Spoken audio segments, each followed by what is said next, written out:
Gus, bagaimana kisah berdirinya Purnomo Sultan ini? Awal mulainya bagaimana? Cerita awalnya sampai berdirinya Purnomo Sultan ini ya waktu itu awalnya yang ibadah ya mengembara ke sana kemari ke Rojo, ke Mbah Kiai Haji Umar Syahir Bahmatumbu, ya ke Wonogiri, ke pondoknya Gus Adia di sana bikin bersama, di Rojo bikin bersama. Itu ada guru saya itu guru aku itu.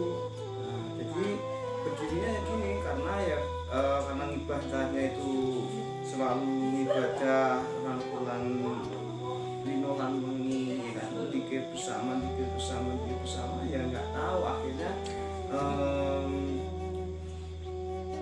istilahnya akhirnya ya apa itu namanya lama kelamaan akhirnya ya mendirikan musola, yaitu musolanya ini dinamakan musola Purnomo Sultan. Nah, Purnomo Sultan itu dari sini akhirnya lama-lama banyak yang ikuti dikir bersama. Ya akhirnya itu awalnya ya intinya ibadah mencari keselamatan dunia akhirat itu. Terus bisa berdirinya ya itu karena awalnya yang ibadah mencari keselamatan dunia akhirat, tidak mencari suatu keilmuan apapun, enggak, cuma intinya ya hanya ingin rangkulan dinalan ini sama Gusti Allah itu. Akhirnya berdirilah Purnomo Sultan itu. Nah, kemudian apa yang dimaksud dengan Purnomo Sultan? Purnomo Sultan, Purnomo kan itu kan cahaya. Purnomo itu cahaya yang puncaknya cahaya. Rembulan kan jika ada bulan kan dinamakan Purnomo, bulan Purnomo, berarti puncaknya sinar, puncaknya cahaya, yaitu Purnomo.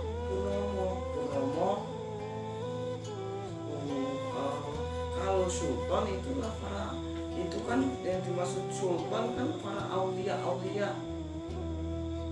yang menyebarkan agama Islam di tlatah bumi Nusantara ini, yaitu para aulia itu para wali-wali Allah, yaitu yang menyebarkan agama Islam di bumi Nusantara ini. Dulu kan agamanya kan Buddha, Hindu dan segala galanya, ya kan, yang mau anut ini, yang mau anut ini. Akhirnya dengan pengembaraan para wali-wali Allah pada Sunan Kalijogo, Sunan Bonang, Sunan Kudus, Sunan Giri dan semuanya itu selalu dia bersiar kemana putar menyebarkan agama Islam. Akhirnya Indonesia ini menjadi negara Islam gitu. Terus gimana Gus sejarahnya kok bisa banyak orang sakit jiwa yang dibawa ke sini? Contohnya orang sakit jiwa, orang kena guna-guna dan lain sebagainya, itu gimana sejarahnya? Wala kalau gitu kan wallahu alam, karena saya sendiri tidak tahu. Sebenarnya saya tidak punya keilmuan sama sekali. Intinya cuma ibadah.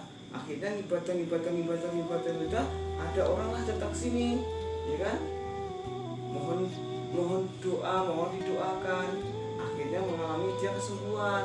Contohnya ada orang sakit gila, sakit ini, ya kan?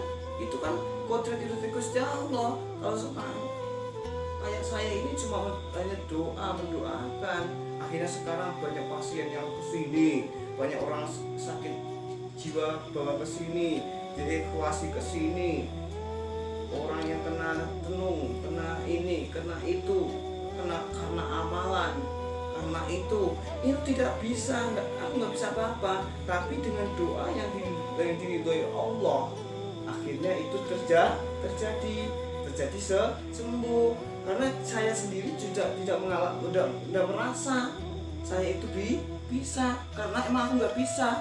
Semua itu kodrat iradatnya Gusti Allah itu. Jadi kan banyak sekarang orang gila, orang stres, orang ini selalu datang. Itu sembuhnya bukan dari saya, sembuhnya dari Allah Subhanahu wa taala, karena awake dhewe iki selalu rutin beribadah sama Allah, nyedak diberi karo Gusti Allah. Akhirnya Allah memberi suatu ucapan kita itu fase, dan itu dia sembuh, dia ini, dia itu karena doa kita. Doa gimana? Coba, doa yang paling bagus itu doa apa? Ayo, doa yang paling bagus. Coba, kalau itu kan pasti kebanyakan orang jawab kan doa yang paling bagus doanya ini, sapu jagat, doa ini yang paling bagus. Lain ngomong versi mereka. Kalau versinya di Purnomo Sultan sini, doa yang paling bagus adalah yang doa yang ikhlas dari hati. Kalau doa itu ikhlas dari hati, timbul dari hati yang ikhlas, itu doa yang bagus gitu. Jadi udah tahu kan, doa yang paling bagus adalah doa yang timbul dari rasa hati yang ikhlas gitu. Jadi gini, ya kan? Itulah apa? Awal mulanya sampai berdirinya Purnomo Sultan di sini tuh, ya itu dari ibadah akhirnya berdirilah Purnomo Sultan gitu. Apa nih lagi yang itu kan masalah ada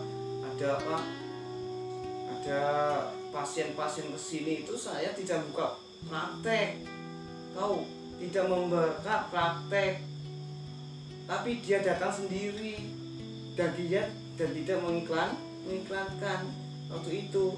Akhirnya kok semakin lama orang pada datang ke sini. Dari pihak saya tidak tahu itu siapa yang ngasih tahu, juga nggak tahu. Sebenarnya saya itu pinginnya itu payung tertutup. Tahu nggak payung tertutup? Payung tertutup itu mendoakan orang, ya kan? Mendoakan orang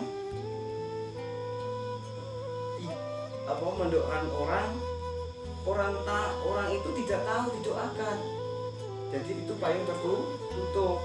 Kalau payung terbuka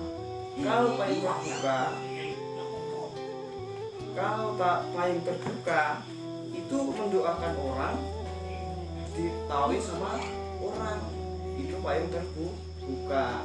Jadi awal mulanya berdirinya Purnomo Sultan itu ya begitulah caranya. Kita tuh ngibadah, ya kan, rangkulan dikir, sholatnya sing rajin, sholatnya sing iku, ngajine sing iku, terus genjot dengan ibadah, ojo wale-wale ibadah. Akhirnya ya seperti inilah sampai Kumboko jadi Purnomo Sultan berdiri itu awalnya ya seperti itu. Dan sampai sekarang ini alhamdulillah ya masih lancar dalam zikir bersama di malam Jumat, apalagi di malam Jumat Kliwon ya. Kalau dulunya malam Jumat Kliwon di sana, di mana? Di Wonogiri, di Widoro Wonogiri, di tempatnya Gus Al-Adiyah bersama-sama di sini, bareng-bareng di sana, zikir bersama di sana, dan zikir bersama kayak gini. Saya juga punya guru laku saya itu Pak Ahmad itu guru laku saya. Jadi nggak main-main. Kayak orang yang gitu kan, ada orang yang bikin amalan, ada yang mengamalkan amalan ini tanpa guru, tanpa itu. Ya kalau namanya amalan itu janganlah, kalau itu apalagi amalan itu amalan yang aneh-aneh. Tuh, pokoknya semua apa aja amalan kita harus punya guru, ya kan? Udah segini aja. Itulah awal berdirinya Purnomo Sultan.